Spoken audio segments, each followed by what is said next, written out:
Alhamdulillahi Rabbil Alamin. Hamdan kasiran tayyiban mubarakan fih ala kulli hal. Wa na'udzu billahi min ahwali ahli dhalal wa nusalli wa nusallim wa nubarik wa nu'adzim ala habibina wa syafi'ina wa nuri qulubina sayyidina wa maulana Muhammadin Sayyidina wa maulana Muhammadin Sayyidina wa maulana Muhammadin Asliyil jamal wa manba'il kamal wa mustawda'il jalal wa ala alihi wa sahbihi bil huduwi wal asal amma ba'du. Hadratal muhtaramin, para kiai, para alim, para habaib, para sepuh bini sepuh yang sangat saya takzimi, sahabat-sahabat al-muqarrabin yang saya banggakan, rektorat dan jajarannya Unisula yang besok akan mengundang Rocky Gerung yang saya hormati, dan seluruh sivitas akademika kaum muslimin wal muslimat rahimakumullah. Alhamdulillahirabbil alamin. Saya nggak usah dikasih minuman karena saya jam 10 harus puasa. Besok pagi saya operasi ngangkat besi yang ada di tangan. Jadi bapak-bapak yang di panggung silahkan makan dan minum. Saya akan menyaksikan Anda untuk makan dan minum. Dan saya nggak usah dikasih apa-apa. Aku rapopo. Alhamdulillahirabbil alamin. Tadi saya jam 3:30 landing dari Jakarta karena semalam ada acara di Jambi, di Muara Bungo. Dan alhamdulillahirabbil alamin melihat antusias jamaah pengajian dimanapun. Kipasnya agak ke belakang, Pak. Tapi jangan dicopot, aku kepanasan. Agak tarik ke belakang mawon.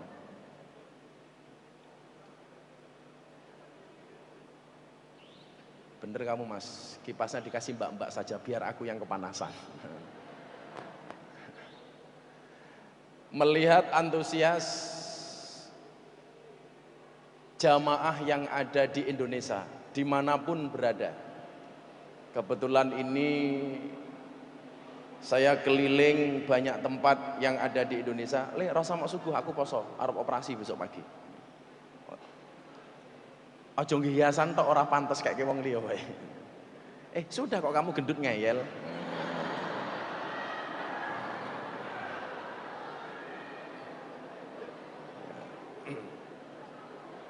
Mohon doanya para kiai, para habaib, besok pagi mau ngangkat besinya yang ada di sini.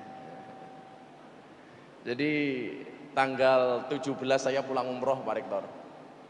Tanggal 18 saya istirahat, tanggal 19 saya mau pengajian di Ponorogo. Deklarasi kampanye damai, pemilu damai. Tanggal 18 malam itu saya punya firasat. Mau tidur saya bilang sama istri, Bunda,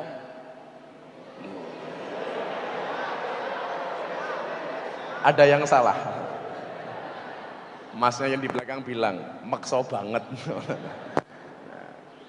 Saya bilang, saya besok, abah besok akan jatuh.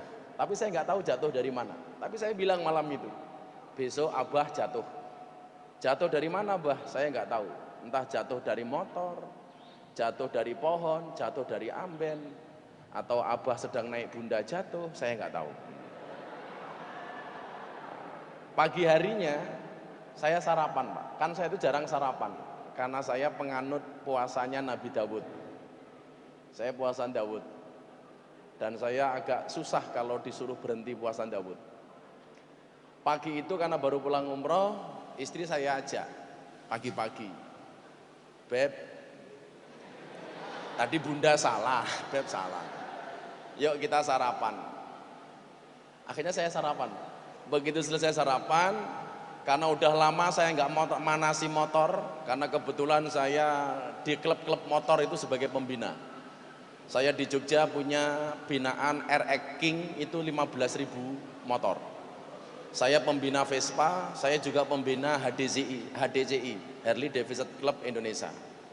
Saya pagi-pagi manasi motor baru 5 menit Pak Kiai. Keluar dari pondok saya jatuh, bluk. Saya pikir nggak ada satupun yang terluka. Begitu kaos tangan saya buka, subhanallah tangan saya keriting Pak. Keriting. Jadi saya bawa ke rumah sakit.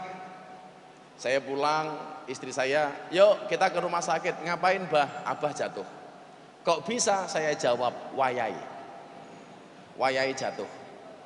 Jadi kalau saya itu nggak terlalu menyesal terhadap sesuatu musibah terhadap saya, wis wayai gitu aja. Akhirnya sampai rumah sakit, saya minta di ronsen sama dokter. Dokter ditarik saja, saya langsung keluar rumah sakit karena nanti malam saya ditunggu sealon-alon orang Ponorogo. Karena kebetulan jamaah saya di Ponorogo luar biasa. Dokter bilang, nggak bisa Gus, ini harus istirahat di rumah sakit. Kenapa dokter? Ini harus dioperasi, dipasang wire atau pen. Jam berapa operasi? Sekarang puasa jam 4 operasi.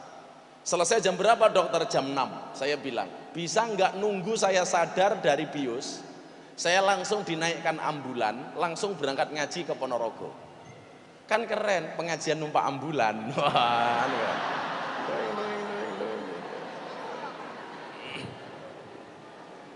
dokternya bilang, nggak bisa Gus, tetap harus istirahat. Saya bilang, tolong, saya harus berangkat ke Ponorogo malam ini untuk pengajian. Karena jadwal saya waktu itu Ponorogo, Demak, Pekalongan, Kendal, Tegal berurutan begitu. Akhirnya saya bilang, dokternya jawab, yaudah Gus, insya Allah. Sambil keluar dokternya bilang sama susternya, oh Kiai ini rodok kentir ini. Begitu jam 8 malam saya sadar Pak Kiai. Saya pikir saya sudah berada di alun-alun Ponorogo. Ternyata saya masih berada dalam kamar rumah sakit. Saya nangis waktu itu. Sehari kemudian saya minta dokter untuk mencabut infus saya. Mau kemana Gus? Saya mau berangkat Harlah NO di Kendal. Saya ditunggu 5.000 jamaah di Kendal. Kalau dokter nggak mau nyabut akan saya cabut sendiri. Akhirnya dokternya ngalah Pak. Dicabut, saya berangkat ke Kendal. Jamaah sudah dikasih tahu tangannya Gus Miftah habis operasi tolong jangan salaman.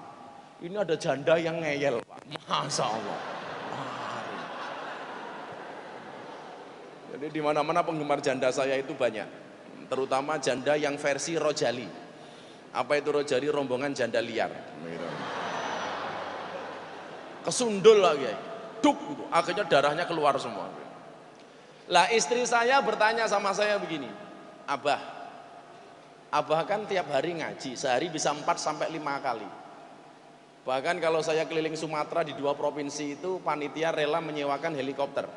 Beberapa kali sewa helikopter untuk menjangkau 4 kabupaten 2 provinsi.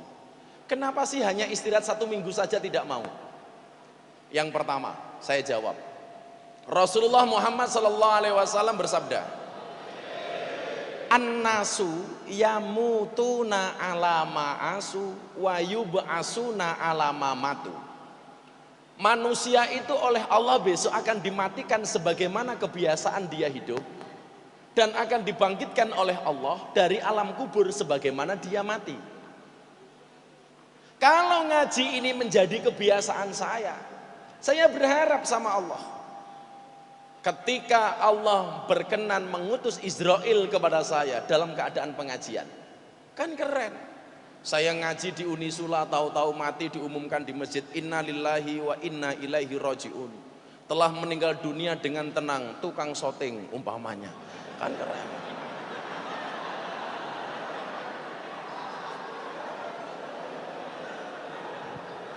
Jatuhnya tukang syuting. Allah akan mematikan kita sebagaimana kebiasaan kita hidup. Makanya ulama-ulama itu kenapa tidak mau meninggalkan wudhu, kenapa tidak mau meninggalkan sholawat walaupun cuma 1 kalimat, tidak mau meninggalkan perbuatan-perbuatan baik, karena ulama-ulama itu tahu dia akan dipanggil oleh Allah sebagaimana kebiasaan dia hidup. Saya punya kawan almarhum namanya Gito Rolis, bagaimana kemudian dia dulu punya cita-cita.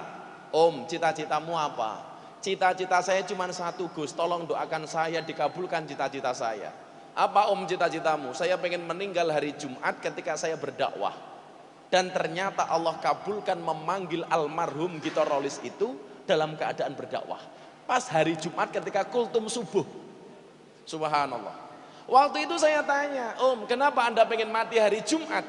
Jelas Gus, kalau saya meninggal hari Jumat, yang mensolatkan saya banyak. Dan Allah ridho memanggil gitarolis pada hari Jumat. Saya punya kawan Ainur Rafiq Lil Firdaus, atau yang Anda kenal dengan nama Mas Opik Tomboati. Ibunya itu hafidhah Quran 30 juz.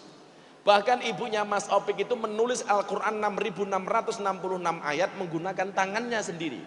Satu ketika bertanya, apakah kalau saya biasa tartil Quran, mati saya ketika mengumandangkan tartil Quran? Saya jawab, iya. Dan subhanallah, beliau meninggal ketika tartil Quran. Ibunya Mas Opik. Saya punya kawan di Lamongan, namanya siapa? Kiai Imam Sayrozi, yang bisa Anda lihat di YouTube pengajian beliau. Beliau meninggal ketika akan berangkat pengajian ke sebuah tempat. Subhanallah.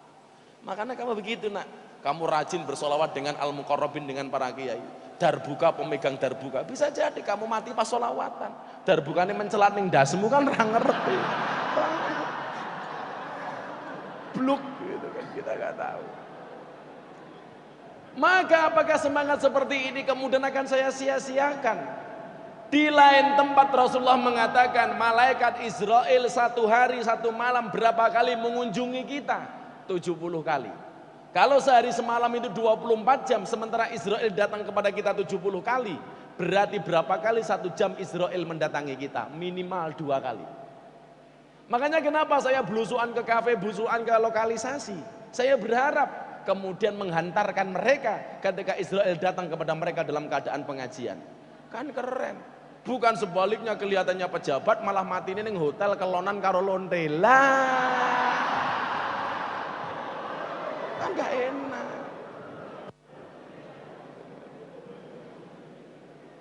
Maka si Irannya itu apa? Kok kamu ngeyel sih? Ya udahlah. Ya udah, dokternya tak nego lah. Mundur dikit. Saya bisa operasi jam 6 Pak. Jam 6 itu kalau puasa 6 jam berarti dari jam berapa tuh? Dari jam 6, 5, 4, masih lah. Makanya ada syair Jawa kan begini. Ojo siro banget nggonmu bungah ning alam donya malaikat jurupati lirik marang sira. Malaikat jurupati lirik marang sira. Goning lirik malaikat arep jabut nyawa sira nggone jabut angenteni dawuhe Kang Maha Mulya. Nggone jabut angenteni dawuhe Kang Maha Mulya. Sakwise didhawuhi banjur tandang karo kondo aku iki mung saderma kowe mati ra kena semaya. Aku iki mung saderma kowe mati ra kena semaya. La ilaha illallah al-malikul hakul mubin Muhammadur Rasulullah Allah sadiqul Muhammadur Rasulullah Allah sadiqul. Maka semangatnya sebenarnya itu. Makanya saya sakit, masuk rumah sakit, yang saya ingat-ingat cuma satu, mimbar pengajian. Karena saya pengen mati pas di mimbar pengajian. Maka semangat itu harus saya jaga. Bagaimana kemudian ya mutuna ala ma'asu, ya Allah matikan aku. Man kharaja fi talabil ilmi fa huwa fi sabilillah hatta yarji'a. Barang siapa keluar dari rumahnya untuk mencari ilmu, fa huwa fi sabilillah hatta yarji'a. Dia dalam tanggungan Allah fi sabilillah sampai pulang. Yang menjadi persoalan berangkat ngaji ke Masjid Unisula, begitu pulang mampir Simpang 5. Lah ini jadi persoalan.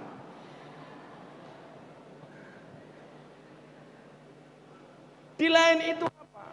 Kenapa kemudian saya begitu ngotot menyampaikan, kalau bahasanya orang majalah Reuters itu apa ya? Kemarin saya baru diliput majalah Reuters, Pak Rektor. Datang lagi ke pondok. Dia mengatakan begini, Islam ala Gus Miftah. Islam yang ramah, bukan Islam yang marah-marah. Sampai kemudian saya 2 bulan yang lalu diundang sama komunitas muslim yang ada di Belanda. Saya mengislamkan satu keluarga 5 orang. Saya datang ke sana. Saya besok bulan Mei ini dapat undangan dari Texas, Boston, New York. Mereka komunitas Islam yang ada di New York. Sampai insya Allah besok tanggal 6 April ini Deddy Corbuzier akan mengucapkan 2 kalimat syahadat di pondok saya, insya Allah. Padahal Deddy itu bukan orang goblok, dia itu orang cerdas, super cerdas. Saya bilang, you are smart people, kamu orang pintar. Terus kenapa Gus? Maka kamu lucu dengan agamamu sekarang. Oh begitu ya Gus, mikir dia, mikir. Makanya ketika kemudian dia dikatakan kafir dan lain sebagainya, dia sempat marah. Maka kemudian saya menjelaskan kepada dia bagaimana kemudian memahami makna kafir ini yang hari ini menjadi kontroversi di Indonesia. Kontroversi di Indonesia. Saya takut kalau saya menjelaskan soal non muslim dan kafir, saya nanti khawatir dibilang corongnya PBNU. Padahal saya bukan PBNU, saya bukan pengurus PBNU. Jadi ini menjadi ramai. Mereka mengatakan begini, Islam ala Gus Miftah. Kenapa kemudian saya nekat walaupun saya sakit? Dokter bilang harus istirahat, saya tetap berangkat ngaji. Karena saya memahami begini Bapak Kiai, Pak Rektor. Hari ini mohon maaf, orang Indonesia itu semangat keislamannya itu tinggi, tapi ilmunya pas-pasan. Jadinya ngawur. Semangat Islamnya tinggi, tapi ilmunya pas-pasan. Saya kasih contoh. Saya punya banyak artis yang konsultasi dengan saya. Salah satunya Via Valen. Via Valen WA sama saya begini. Cuman saya dengan Via Valen itu beda keyakinan. Saya yakin mau, Via yakin nggak mau.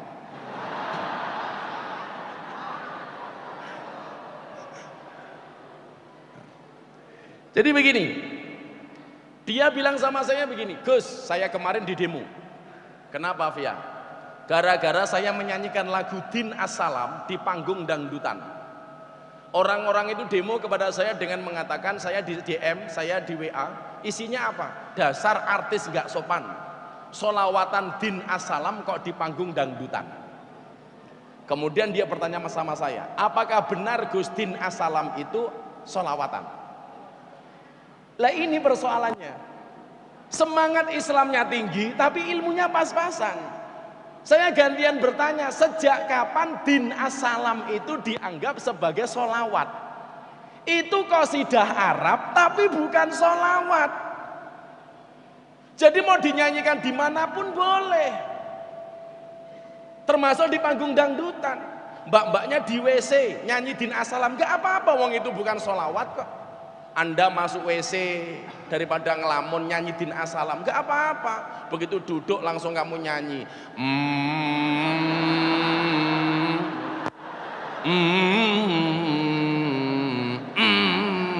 gak apa-apa. Wong ini bukan sholawat kok.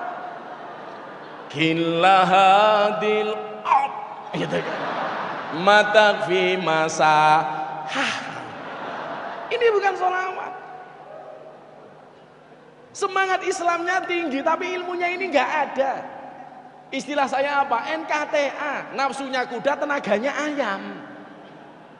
Makanya hari ini lucu, akhirnya ribut di mana-mana. Apa yang terbaru?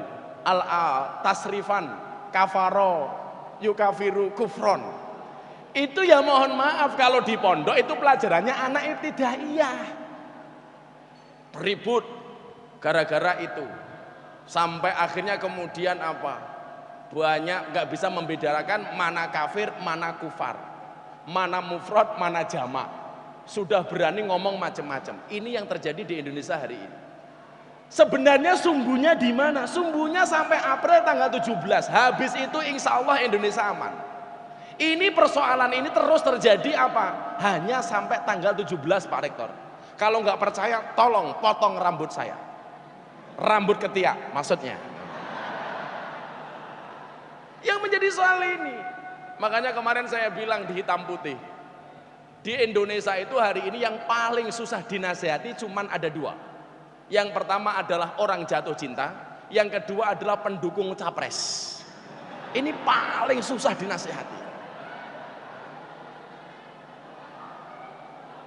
Orang jatuh cinta sama pendukung capres, ini nggak bisa Pak dinasehati, beneran. Sehingga kemudian apa? Indonesia yang dulu sebenarnya gemah ripah lojinawi, adem ayem rukun dan sebagainya, ini kelihatannya panas. Kelihatannya panas. Maka saya lebih mengapresiasi Rocky Gerung diundang sebagai pembicara ilmiah daripada diundang di pesantren kemudian disolawati pakai takbir. Kui pekok. Wong dia itu orang ateis kok.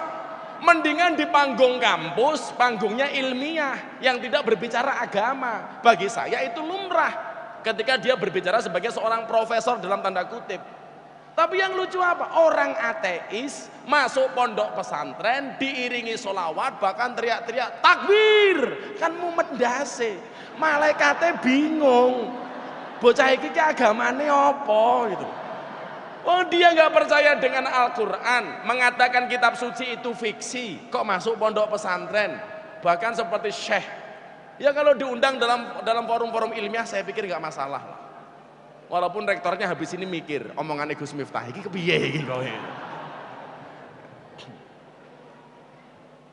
Muaranya ini apa Pak? Muaranya cuman pilpres. Maka kemudian apa? Ustadz-ustadz tersendiri, para habaib sendiri itu menjadi terpolarisasi, menjadi pecah, seolah-olah. Bahkan dikatakan gak ada orang netral hari ini. Yang ada kalau nggak 01 ya 02. Maka saya sepakat hari ini dengan temanya ini. Membangun kerukunan antar umat beragama di era milenial. Walaupun yang di panggung yang di depan ini nggak ada yang milenial ini.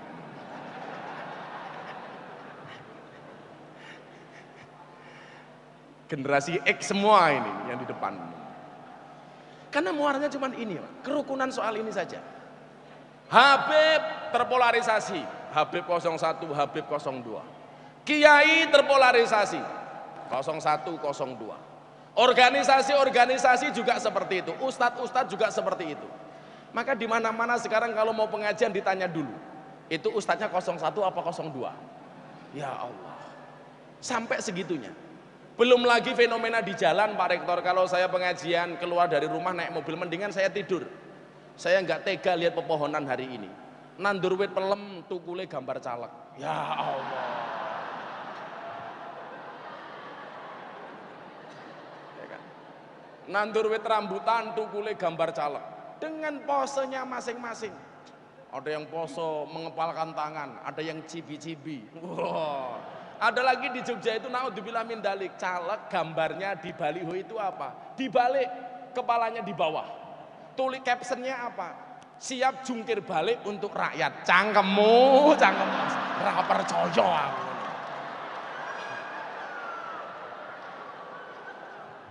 Saya nggak percaya. Sehingga orang kajian pun itu juga mikir ini ustadznya pro mana ya? Ini kan bahaya Pak. Kalau diteruskan seperti itu. Dan kampus seharusnya tidak boleh seperti itu. Tidak boleh kemudian diintervensi dengan kepentingan politik pihak manapun. Pihak manapun. Pada akhirnya orang itu memang nggak bisa netral. Tapi jangan sampai kemudian agama, kampus, apa ya, domain-domain yang memang tidak seharusnya dimasuki oleh politik, jadi ajang politik. Pengajian bagi saya nggak boleh. Masjid bagi saya nggak boleh. Walaupun pada akhirnya kita nggak bisa netral Pak. Karena pilihannya cuma dua. Jadi orang itu kalau nggak 01 ya otomatis 02. Makanya istri saya tanya, Abah besok kira-kira nyoblos siapa? Saya jawab, kamu nggak usah kebanyakan tanya Abah nyoblos siapa. Yang jelas aku nyoblos kamu.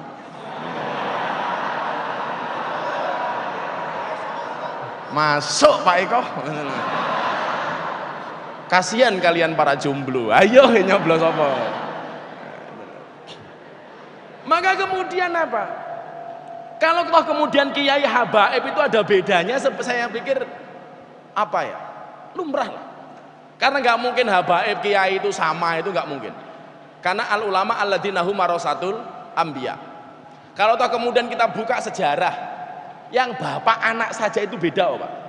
Contoh, saya kasih kalian pengetahuan dalam tafsir Jalalain ini. Kenapa kemudian ulama-ulama itu banyak yang berbeda, habaib dengan habaib berbeda. Ini sebenarnya lumrah-lumrah saja, asalkan jangan sampai terpecah belah. Makanya ketika saya itu orang yang sangat hormat dengan habaib, makanya saya dekat dengan Abah Lutfi, saya begitu hormat dengan para habaib.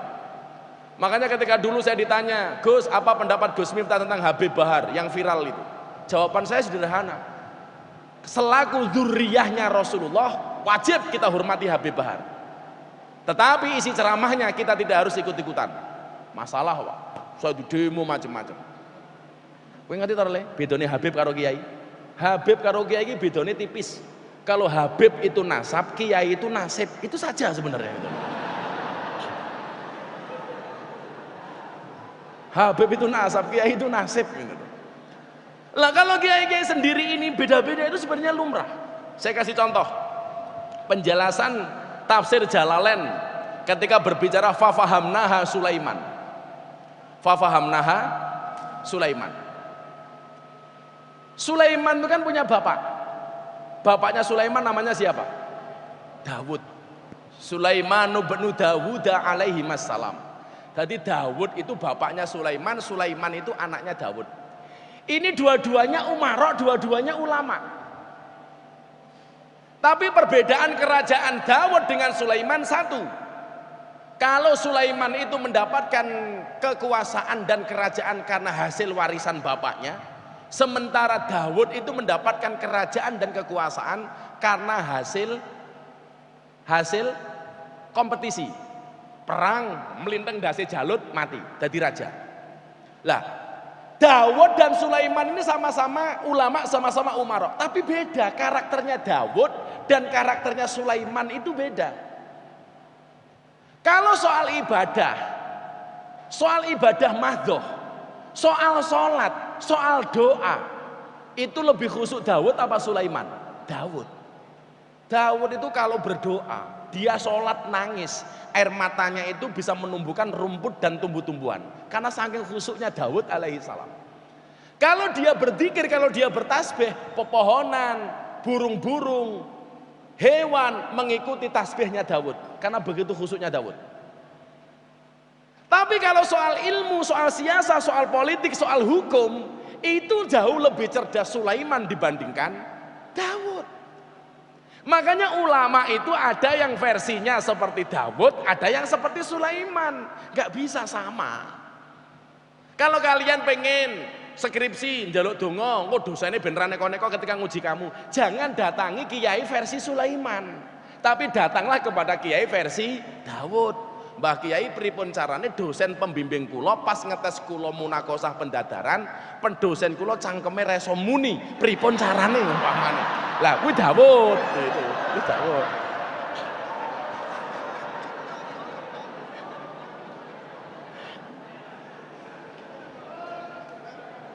Dan itu saya praktekkan, saya munakosa di IAIN, ruangan munakosanya saya ubengi, saya solawati 1000 kali, saya fatihai 1000 kali. Dosennya rata kon apa-apa Pak. Miftah, soal apa skripsinya? Soal ini Bapak dibaca. Kamu paham? Saya paham Bapak. Bisa bertanggungjawabkan? Bisa Bapak. Ya sudah kamu lulus. Loh, jos banget aku. Kuwi Dawud ngono kuwi. Dawud. Tetapi kalau kemudian kalian bertanya bagaimana kemudian kasus hukum seperti ini, apakah Habib Bahar itu kriminalisasi ditangkap polisi atau proses hukum? Lah itu tanyalah kiai seperti Sulaiman. Saya kasih contoh, ada kakak adik namanya Kubro dan Sugro. Kubro dan Sugro ini kakak adik, sama-sama hamil kemudian melahirkan berbarengan. Begitu lahir, bayi itu kan mirip Pak. Bayi kan mirip, kalau mbak-mbaknya besok punya bayi, makanya kenapa di rumah sakit itu bayi dikasih gelang. Supaya apa? Tidak ada bayi yang tertukar. Sama-sama dibawa ke hutan. Sampai hutan, salah satu bayi ini dimakan macan. Ada yang mengatakan macan, ada yang mengatakan singa lah, pokoknya dimakan hewan lah. Bayinya tinggal satu, rebutan. Kubro mengatakan, ini bayiku. Kan bayi podo nih. Jadi mbiyen kowe karo kowe iki rupane sapa do? Rupamu cah loro iki. Ya pakaikan pinang dibelah kampak lah pokoknya itu sama lah itu. Rebutan, iki anakku, ora iki anakku. Kubro ngaku, Sugro ngaku. Akhirnya yang menjadi hakim siapa? Nabi Dawud. Bayi ini dibawa ke persidangan Nabi Dawud alaihi salam. Begitu disidang sama Nabi Dawud, yang gendong bayinya ini Sugro. Nabi Dawud, niki anak kula. Buktine apa? Sing gendong kula. Kubro ngaku, mboten Nabi Dawud niku anak kula. Akhirnya setelah kemudian dipertimbangkan dan lain sebagainya, menimbang, mengingat dan memutuskan, Nabi Dawud mengatakan, mergo sing gawa rene sing gendong bayine kuwi Sugro, berarti ini anaknya Sugro. Begitu keluar dari persidangan, ketemu Nabi Sulaiman, banding, Pak.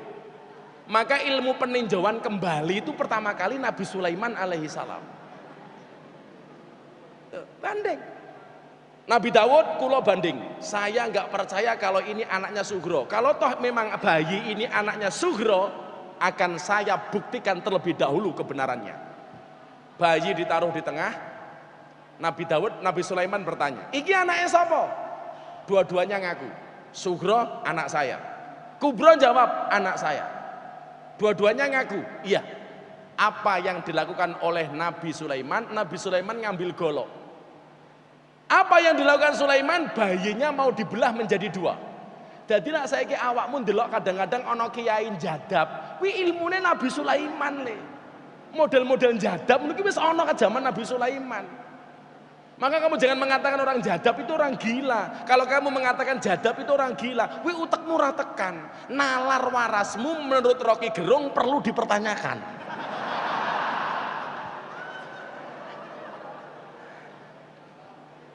Sebenarnya saya pengen kadang-kadang itu seminar atau diskusi ilmiah dengan orang-orang seperti Rocky Gerung membahas ketuhanan, itu sebenarnya saya mau.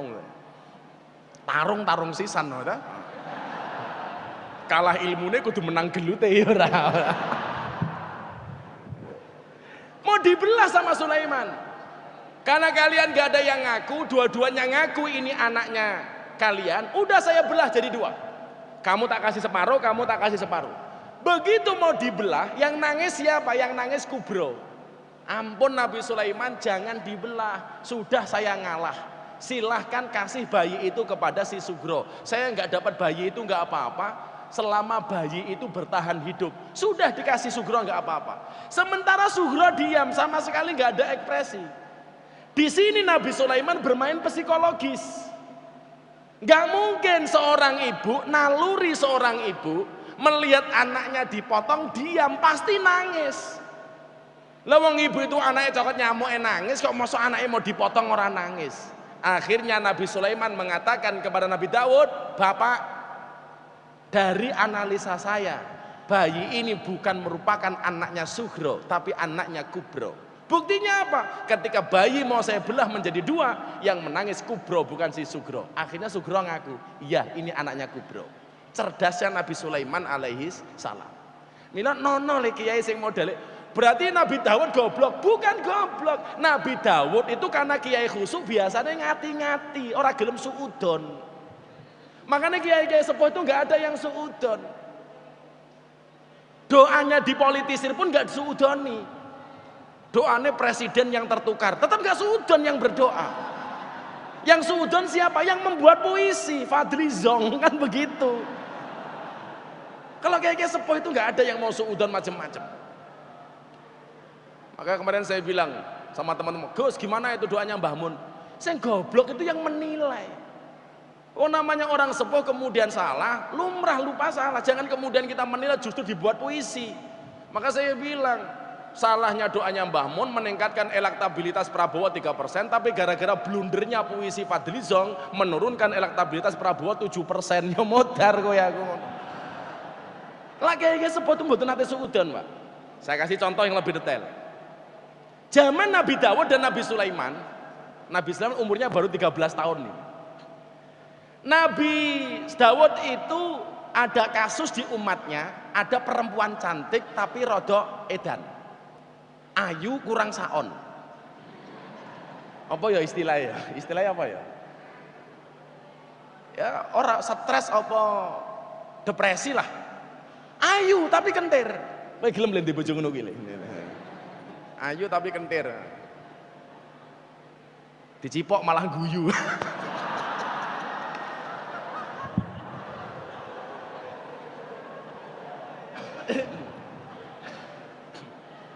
Lah, perempuan ini Pak diperkosa sama 4 tokoh. Saya nggak mengatakan tokoh apa ya, saya nggak mengatakan tokoh Huni Sula, enggak. 4 tokoh ini rektor 1, rektor, wakil rektor, enggak ini. 4 tokoh lah pokoknya ini. Namanya orang diperkosa.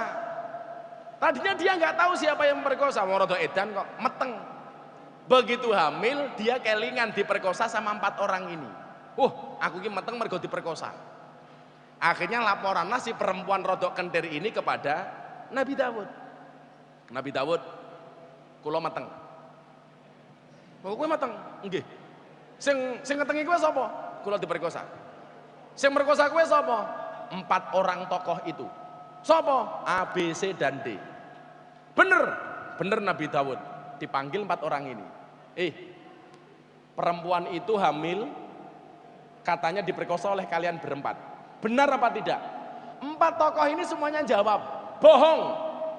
Perempuan itu Tony Boster. Apa kuwi? Waton muni ndobose banter. Becak tanpa pir, waton jeplak tanpa mikir.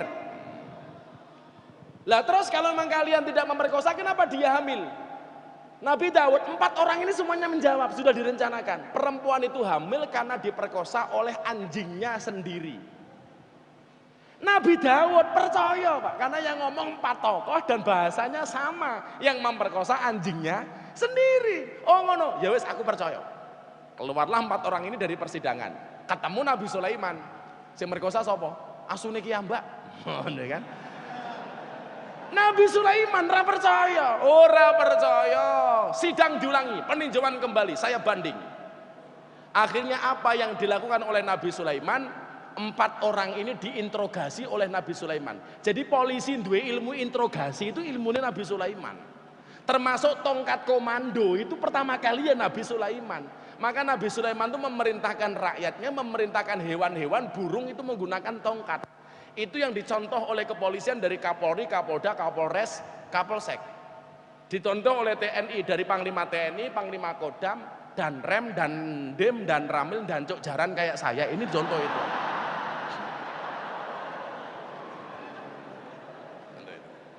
Diinterogasi Pak. Aku nggak percaya. Sini, interogasi satu-satu. Si A dipanggil. Kamu ke sini. Kamu memperkosa perempuan itu. Mboten. Yang memperkosa siapa? Anjingnya sendiri. Bener. Warnanya apa? Hitam. Tadi kalau bapaknya Nabi Daud gak tanya warna, ini tak warna. Warnanya apa? Hitam. Si B dipanggil. Sudah, kamu di sini dulu. Yang memperkosa perempuan itu siapa? Anjingnya sendiri. Bener. Warnanya apa? Putih. Yang pertama hitam, yang kedua putih. Yang ketiga ditanya lagi. Kamu memperkosa enggak? Enggak. Yang memperkosa siapa? Anjingnya sendiri. Warnanya apa? Kuning. Dan yang keempat beda lagi, kamu memperkosa, mboten. Sing merkosa sapa? Anjingnya ki ambak. Warnanya apa? Coklat. Akhirnya apa? 4 orang ini kemudian setelah diinterogasi oleh Nabi Sulaiman, dihadapkan kepada Nabi Dawud alaihi salam. Bapak, saya putuskan mereka yang memperkosa perempuan ini. Nabi Dawud bertanya, buktinya apa Sulaiman? Buktinya sederhana. Mereka berempat syahadah menyaksikan bahwa yang memperkosa ini adalah anjingnya perempuan itu sendiri. Tapi jawaban 4 orang ini beda-beda. Yang pertama mengatakan warna anjingnya adalah hitam, yang kedua putih, yang ketiga kuning, yang keempat coklat. Padahal mereka mengatakan anjingnya sendiri cuma 1. Warnanya kok beda-beda, berarti mereka bohong. 4 orang ini bilang apa sama Nabi Sulaiman? Walah man, aku rangi roh pertanyaanmu sampai sejauh itu. Itu cerdasnya Nabi Sulaiman alaihissalam. Maka kenapa kemudian dalam Al-Quran dikatakan fafahamnaha Sulaiman. Lah, kiai-kiai ini modelnya beda-beda, Pak. Maka kalau kemudian kiai dituntut untuk sama persis, mboten saged. Maka kalau guyon saya mengatakan al ulama alladzina hum marasatul anbiya. Karena nabi itu jumlahnya banyak, 124.000 nabi. Maka begitu diwariskan kepada kiai beda-beda. Ada yang mendapatkan warisannya Nabi Musa, gagah, Habib Rizik, Gus Nuril umpamanya. Ada yang mendapatkan warisannya Nabi Dawud, suaranya bagus, vokalis-vokalis muqarrabin. Ada yang dapat warisannya Nabi Sulaiman, kerajaan, jadi rektor Unisula. Kan keren. Mung bedanya satu, Nabi Sulaiman istrinya 1000, rektor Unisula siji.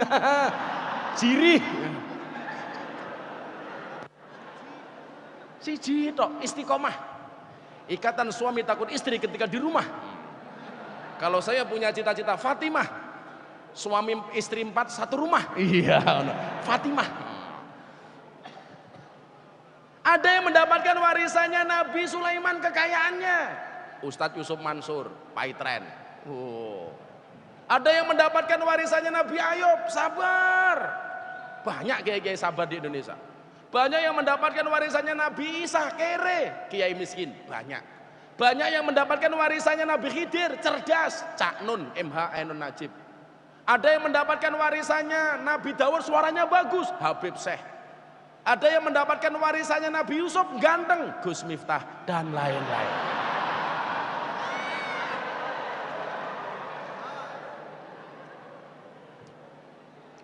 Jadi nggak bisa, Pak.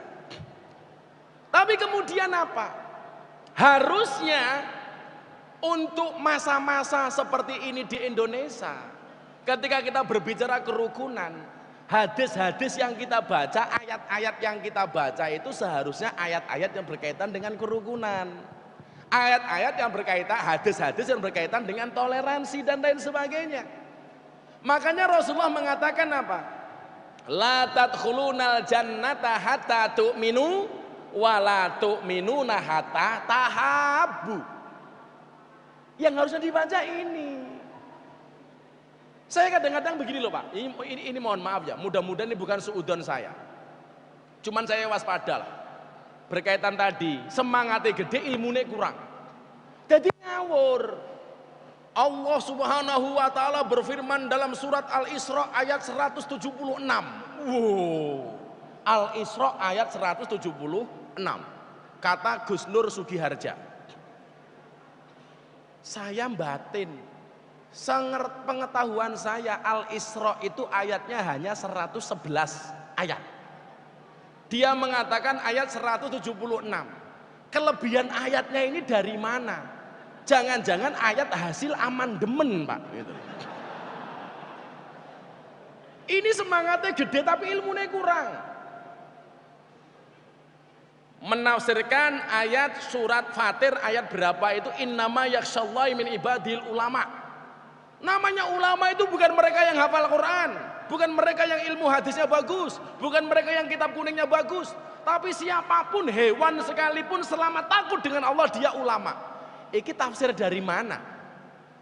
Padahal Rasulullah mengatakan apa? Man fassaral Quran bi ra'yih falyatabawa maq'adahu minan nar. Barang siapa menafsirkan Al-Quran sesuai dengan kemampuan akalnya, siap-siap mengambil tempat duduknya dari neraka. Akhirnya Islamnya ngawur, mondoknya ra tenanan. Sehingga tafsirifan yo salah, kana yakunu konangan. Soalnya ngajine ning ditabak ya tubuh YouTuban.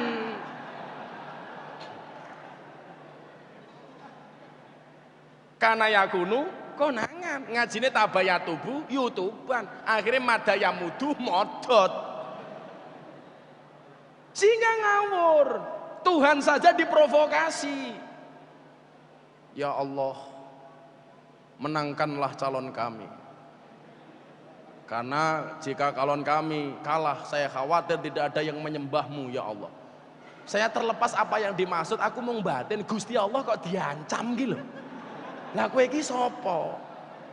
Makanya terinspirasi dari doa ini, kemarin saya di pesawat ketemu pramugari cantik. Langsung saya berdoa Pak Rektor, ya Allah jadikanlah dia istri saya ya Allah. Karena kalau dia tidak menjadi istri saya khawatir tidak ada yang menikahinya ya Allah.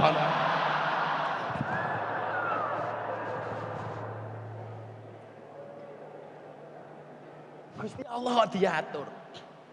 Mbok mari dalam suasana seperti ini yang dibaca itu hadis-hadis yang banyak kok yang toleran. Saya kemarin ditanya sama wartawan Belanda begini, pas di Belanda di Amsterdam nih. Kebetulan saya masuk kawasan Red District, Red Light di sana. Rumah-rumah dengan lampu merah. Itu tempat-tempat prostitusi yang ada di sana. Saya dibawa ke sana. Kan agama itu berkaitan dengan norma ya Gus ya, dengan etika.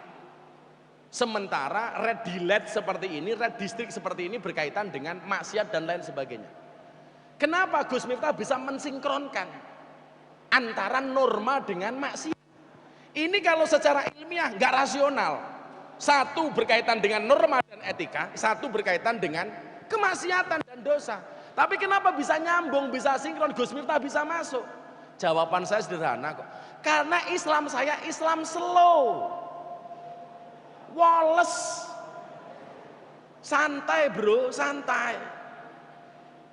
Loh, emangnya banyak Gus contoh dari Rasulullah ini seneng guyon loh cah. Anda tahu sahabat Rasulullah namanya Nuaiman. Nuaiman ini sahabatnya Rasulullah yang sering membuat jengkel Kanjeng Nabi, tapi Kanjeng Nabi seneng. Ada pedagang makanan lewat di jalan, dipanggil sama Nuaiman. Wih pedagang, ayo melu aku. Neng dalemnya Kanjeng Nabi. Akhirnya gerobak makanannya dibawa ke rumahnya Rasulullah. Rasulullah seneng, wah mangan karo Nuaiman nih. Rasulullah makan banyak, makan. Selesai makan, Nuaiman bilang, monggo Kanjeng Nabi sing bayari. Loh, sing nggawa kowe kok sing bayari aku? Apa jawaban Nuaiman? Mosok Nabi kok dibayari wong kere, iki pripun? Kanjeng Nabi itu juga bisa diajak guyon gitu. Satu lagi, bahkan Allah itu pernah dibuat guyon, gitu. Dibuat guyon. Saya kasih cerita. La tadkhuluna jannata hatta tu'minu wa la tu'minna hatta tahabbu. Seseorang tidak akan masuk surga sehingga dia beriman, dan dia tidak bisa beriman kecuali mempunyai rasa mahabbah, cinta dan kasih sayang. Saya kasih contoh. Umatnya Nabi Musa, kemarau panjang. Kemarau panjang. Ini konteksnya pas dengan Indonesia ini. Karena kemarau panjang banyak yang kelaparan, banyak yang meninggal dunia. Mati kelaparan. Nabi Musa mengajak umatnya, ayo sholat istisqa, sholat jaluk udan. Sholat sekali enggak hujan, sholat kedua enggak hujan, sholat ketiga enggak hujan. Akhirnya Nabi Musa ini bertanya sama Allah, Gusti, mbon sholat istisqa kok belum hujan, masalahnya di mana? Apa jawaban Allah kepada Nabi Musa? Dua hal. Musa, kenapa aku tidak menurunkan air hujan kepada kalian? Yang pertama, karena umatmu ada yang tidak akor, ada yang tidak mau rukun, tidak mau toleransi, tidak mau tepos liro, tidak mau menghormati. Selama itu terjadi, saya tidak akan menurunkan air hujan kepada umatmu. Nabi Musa lah takon, umat kula sing ra gelem rukun sinten Gusti? Apa jawaban Allah kepada Musa? Ora bakal kowe tak kandhani mus. Mosok Gusti Allah kok ngrasani to mus. Padake mahasiswi Unisula mus itu kan. Pengen kamu hujan, saya kasih air hujan, umatmu rukun. Yang kedua, Musa, carilah waliku, namanya siapa? Baroh. Carilah waliku namanya Baroh. Nabi Musa nak takon, Gusti, kenapa saya harus mencari Baroh? Apa jawaban Allah kepada Nabi Musa? Innahu yudhikuni fil yaumi salasa marrah. Kenapa kamu harus mencari Baroh? Karena Baroh itu Musa sehari membuatku tersenyum minimal 3 kali. Bahkan mohon maaf bukan tabasam tapi yudhikuni. Dia membuatku tertawa sehari itu 3 kali. Jadi Gusti Allah ki iso diajak guyon. Kenapa kalau kalian doanya kok formal banget? Mergo kowe rong kenal karo Gusti Allah. Padha karo kowe ngadep Pak Rektor, mergo rong kenal karo Pak Rektor ya ngadepmu formal banget. Dia membuatku tertawa sehari 3 kali. Dicari sama Musa. Ciri-ciri ini kados napa Gusti? Golekno lak ketemu. Wong kowe Musa nabi kono wali kok ketemu. Begitu ketemu Nabi Musa bilang, "Apakah kamu Baroh waliullah?" Iya. Baroh bilang, "Apakah kamu Musa taklima?" Iya. Apa kata Nabi Musa? "Yuk kamu sholat supaya saya dapat air hujan." Baroh jawab, "Enggak, saya enggak mau sholat istisqa untuk kamu." Akhirnya Musa ingat perintah Allah untuk minta doa kepada Baroh. "Baroh, saya minta kamu berdoa supaya Allah menurunkan air hujannya kepada umatku." Akhirnya Baroh berdoa, "Tolong doanya Baroh ini jangan kamu contoh. Soalnya kelasmu rong wali kaya Baroh. Tolong jangan dicontoh." Apa doanya Baroh? "Ya Allah, apakah air hujan itu sudah tidak taat kepadamu sehingga tidak mau turun kepada umatnya Nabi Musa? Sepiro to abote jenengan ngeduke udan teng umatnya Nabi Musa. Mosok udan mon mboten manut kalih panjenengan." Gusti Allah krungu dongane Baroh guyu. Kuwi umpamane Gusti Allah kaya aku tak jawab bajingan iki. Gusti Allah diajak guyon, Pak, ya Allah. Akhirnya apa? Langsung turun air hujan. Makanya ketika saya ditanya sama wartawan, "Gus, kenapa kok Islammu slow banget toh?" Karena saya punya banyak cerita seperti ini ya. Makanya kiai-kiai itu banyak yang menggunakan ilmunya wali-wali ini. Contoh, Syekhul Habib Ahmad Khalil Bangkalan. Yang dari Madura, Jawa Timur tahulah Mbah Bangkalan ini. Kenapa dikatakan Al-Bangkalani? Karena orang Bangkalan. Syekh Nawawi Al-Bantani, mergo orang Banten. Syekh Ahmad Khatib Al-Minangkabawi, karena orang Minangkabau. Syekh Mahfud At-Turmusi, karena orang Termas. Syekh Soleh Darat As-Samarongi, karena orang Semarang. Yang paling gak enak besok Habib Syekh bin Abdul Qadir As-Segaf As-Solole, karena orang Solo, Pak.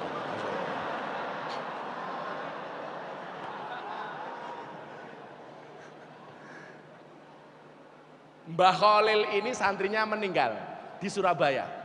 Mbah, atas permintaan keluarga tolong Mbah Khalil mentalkilkan sang jenazah. Lakinu mautakum biqauli la ilaha illallah. Aku cek ngajar, sekedap mawon Mbah. Akhirnya Mbah Khalil datang takziah. Begitu menalkinkan jenazah, apa talkinnya Mbah Ahmad Khalil? Dia tidak mengatakan ketika malaikat Munkar Nakir bertanya kepadamu siapa Tuhanmu, kamu jawab Allahu Rabbi. Enggak. Apa talkinnya Mbah Ahmad Khalil? "Hei almarhum, kalau kamu besok ditanya sama malaikat Munkar Nakir siapa Tuhanmu, siapa nabimu, apa agamamu, apa kitabmu, jawaban ngenteni aku." Jawaban ngenteni aku. Ini ilmunya siapa? Ilmunya Baroh. Lagi, Mbah Bisri Mustafa, bapaknya Mustafa Bisri. Jadi Bisri Mustafa itu Pak Kiai, bapaknya Kiai Mustafa Bisri. Kiai Mustafa Bisri itu punya anak namanya Bisri Mustafa. Jadi dulu ketika menikahkan Bisri Mustafa ini, naibnya bingung. Bisri Mustafa bin Mustafa Bisri dengan alamat Jalan Bisri Mustafa. Mbah Bisri Mustafa, bapaknya Gus Mus ini punya santri Islam. Bapaknya Kristen Cina. Meninggal dunia bapaknya. Anak ini ngomong karo Mbah Biai Bisri, "Mbah, bapak kula mati, tulung jenengan sholat ke jenazah bapak kula." Padahal Cina Kristen. Ini kalau dijawab enggak, santrinya tersinggung. Kalau jawab iya, bingung, bapaknya Kristen Cina. Akhirnya apa? Untuk menghormati permintaan sang santri yang beragama Islam, beliau datang pas adzan duhur. Begitu sholat di hadapan jenazah, beliau tidak sholat jenazah tapi sholat duhur. Rampung sholat, santrinya tanya, "Pak Kiai, kok sholat jenazahnya nggak seperti biasanya? Pakai rukuk, pakai sujud?" Apa jawaban Mbah Bisri Mustafa? "Iya nak, nggak seperti biasanya." Kenapa? Karena ini jenazah paket khusus loh. Jadi khasanah keilmuan seperti ini Pak, itu sudah dari dulu itu ada itu loh. Mbah Asnawi, Raden Asnawiyah, Raden Asnawi, pendiri pondok pesantren Asnawiyah yang usianya sudah 1 abad.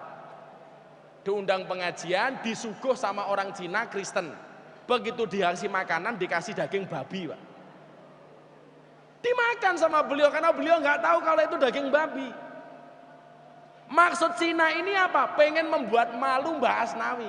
Selesai makan, Cinanya bertanya kepada dia, kepada beliau, Pak Kiai, jenengan tahu nggak yang dimakan itu daging apa? Ya daging kambing. Salah Pak Kiai, itu daging babi. Apa jawaban Mbah Asnawi? Cinone karepe pengen gawe isin Mbah Asnawi. Kiai nguntal babi tau kowe. Apa jawaban Mbah Asnawi? Enggak, matur nuwun ya Jong ya gara-gara kowe aku iso ngrasake daging babi. Apa Mbah Asnawi dosa makan daging babi? Enggak, karena dia tidak tahu. Matur nuwun ya Jong Bono daging babi ki enak. Ini khasanah yang kamu coba kalau kiai-kiai sekarang, apa lagi babi tak pateni gue kalau orang sekarang. Kiai-kiai dulu itu enggak, kenapa? Tahu ilmunya. Dan ini diajarkan oleh Rasulullah. Bagaimana toleransinya Rasulullah kepada seorang pemuka Madinah, seorang kafir, namanya siapa? Abdullah bin Ubay. Abdullah bin Ubay itu tokoh Madinah. Orang semadinah semuanya hormat, siap dan 86 melaksanakan kepada Abdullah bin Ubay. Kanjeng Nabi datang, Duk. Ketokohan Abdullah bin Ubay ini akhirnya luntur. Yang dihormati bukan Abdullah bin Ubay tapi Kanjeng Nabi Muhammad. Akhirnya Abdullah bin Ubay ini memprovokasi orang sekota Madinah. Sampai dia menyebut Nabi Muhammad itu anjing dengan bahasanya yang terkenal. Samin kalbak yakulka. Gemukkanlah anjingmu, maka anjingmu akan memakanmu. Yang dibilang anjing itu siapa, Pak? Kanjeng Nabi. Kanjeng Nabi Muhammad dianggap anjing sama Abdullah bin Ubay. Apakah Rasulullah marah? Enggak. Didongake bendino supaya dapat hidayah. Benar, Abdullah bin Ubay tidak menjadi Islam, tetapi anaknya Abdullah bin Ubay ini akhirnya menjadi Islam. Makanya orang-orang sekarang yang keras dengan ahli maksiat, dengan pezina, dengan pemaling, dengan pemabuk, dengan orang kafir, barangkali orang ini lupa kalau jangan-jangan dulu mbah-mbahnya juga ada yang kafir. Orang ini lupa, jangan-jangan mbah-mbahnya dulu juga ada yang jahat, ada yang nakal. Maka kenapa saya nggak mau keras dengan mbak-mbak lokalisasi? Saya nggak mau keras dengan mereka para pemabuk. Karena kalau toh kemudian dia tidak berhenti ketika habis pengajian itu, tapi ketika mereka berhenti dari pengajian itu, mereka akan mengingat pengajian saya. Impactnya adalah selesai pengajian ketika mereka sudah keluar dari dunia malam. Dan ini terjadi, Pak. Akhirnya apa? Anaknya Abdullah bin Ubay ini masuk Islam. Begitu dia masuk Islam, jadi santrinya Kanjeng Nabi, Abdullah bin Ubay mati. Apa kata anaknya Abdullah bin Ubay ini? Rasulullah bapak kula mati, mbok jenengan layat. Kanjeng Nabi layat kok. Padahal musuhnya dan menganggap Kanjeng Nabi itu anjing. Dia layat, Pak. Akhlaknya Rasulullah. Sampai rumahnya Abdullah bin Ubay, anaknya bilang lagi, Kanjeng Nabi, mbok bapak kula jenengan idoni paring syafaat. Didoni, Pak. Apakah hanya di situ? Enggak. Kanjeng Nabi mbok kula nyuwun jubahe. Untuk apa? Untuk mengkafani bapak saya. Mikirnya anaknya Abdullah bin Ubay, lah bapaknya dikafani nganggo jubahe Kanjeng Nabi. Munkar nakir kan rawani takon. Jubahe Kanjeng Nabi. Kayak mobil saya dipakai sopir saya masuk ke Polda. Begitu masuk ke halaman Polda, semuanya hormat. Bel ngomong supirku tok. Itu biasa. Karena lihat mobilnya. Kalau kamu gampang, pengen besok nggak ditanya munkar nakir, nggak usah pakai jubahnya Kanjeng Nabi lah. Kain kafanmu warnanya hijau, nggak akan ditanya sama munkar nakir. Soalnya apa? Dikira lontong, aman.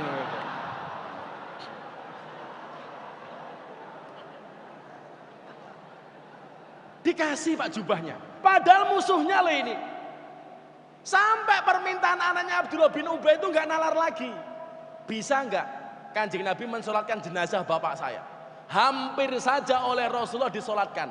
Ditegur sama Umar. Ini orang kafir wahai Rasulullah. Apa jawaban Rasulullah? Selama tidak ada larangan dari Allah maka aku akan melakukannya. Maka sebelum Rasulullah sholat, turunlah satu ayat dalam surat At-Taubah. Wala tusolli ala ahadim minhum mata abadan wala takum ala qabri. Janganlah sekali-kali kamu Muhammad mensolatkan salah satu di antara mereka, orang kafir dan orang munafik. Wala takum ala qabri, dan janganlah kamu berdiri di atas kuburannya. Begitu tolerannya Rasulullah. Maka ketika anaknya Abu Lahab itu diolok-olok sama teman-temannya, Kanjeng Nabi ya duka. Anaknya Abu Lahab kan masuk Islam, Pak. Namanya siapa? Darroh. Cucunya Abu Jahal masuk Islam, namanya siapa? Ikrimah. Anaknya Abu Lahab namanya Darroh ini Bu masuk Islam. Kalau kemudian Rasulullah membenci Abu Lahab, urung tentu anaknya mlebu Islam. Tapi Kanjeng Nabi menghormati Abu Lahab sebagai pamannya, anaknya masuk Islam. Dilok-lok karo kanca-kancane. Alah bapakmu ki kafir, binasil Quran, sampai dadi jeneng surat Al-Lahab, surat Tabat Yada. Kowe iki anake wong kafir binasil Quran, dia nangis sambat karo Kanjeng Nabi. Kanjeng Nabi, kula dilokke anake wong kafir binasil Quran. Apa jawaban Rasulullah? Barang siapa menyakiti anggota keluargaku berarti dia menyakiti aku. Akhirnya sahabat ini toleran. Toleransinya apa? Setiap kali sholat jamaah, kok di dalam jamaah itu ada anaknya Abu Lahab, imamnya nggak pernah baca surat Tabat Yada. Mergo hormat karo si Darroh. Ini loh toleran itu. Diajarkan Pak dalam Islam. Makanya kalau adik-adik ini baca Al-Barjanji, ketika Siti Aisyah ditanya, bagaimana akhlaknya Rasulullah? Kana khuluquhul Quran, wasimatuhul ghufran, wa yangsahu lil insan, wa yafsahu fil ihsan.